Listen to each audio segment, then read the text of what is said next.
After identifying the problem area, prepare to install Tru Trac at approximately 3 times the width of the belt before the problem area.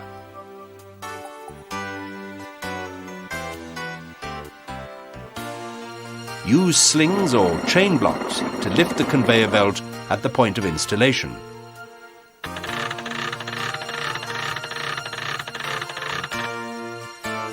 Remove the existing idler and brackets or V-return frame. Bolt L-shaped bracket onto structure. Before tightening, make certain both brackets are knocked fully forwards or backwards to ensure the L-shaped brackets are perpendicular to the structure and lined up exactly opposite each other. Once completed, tighten all bolts.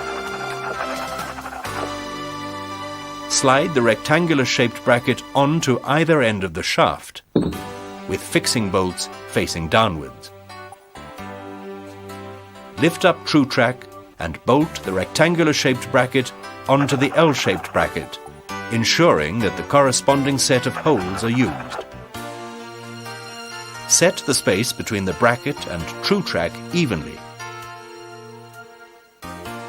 Distance A must be the same. Very important, ensure that the Tru Trac vertical axle, which is indicated by the shaft end flats, is positioned at 90 degrees, leaning in the direction of belt travel. With the slings or chain blocks, lower the belt onto the Tru Trac. Make sure that the Tru Trac has got enough tension by pushing it backwards and forwards. It should be quite stiff. If the Tru Trac moves easily backwards and forwards, there is insufficient tension.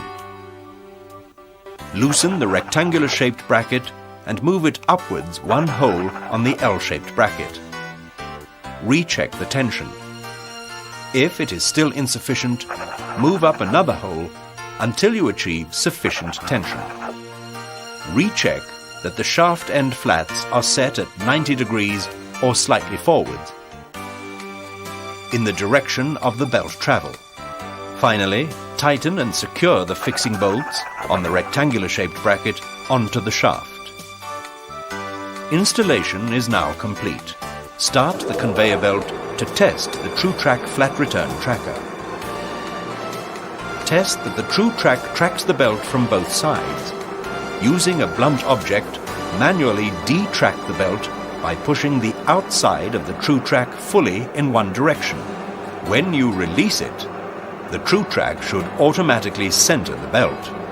Repeat this test by pushing the outside of the Tru Trac fully in the opposite direction. If installed correctly, it should centralize the belt from both sides.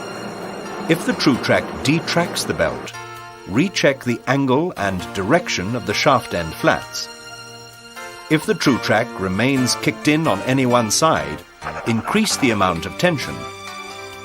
If the problem persists, knock existing idler brackets or frames before and after the Tru Trac perpendicular and horizontally aligned to the conveyor structure. When you cannot achieve sufficient tension, you may find it necessary to install a tension idler prior to the Tru Trac. This removes cupping from the return belt and ensures equal pressure across the entire surface of the Tru Trac. Remove any other tracking devices or inverters in front of or behind the Tru Trac before testing the conveyor system, as they will reduce or interfere with the performance of the Tru Trac.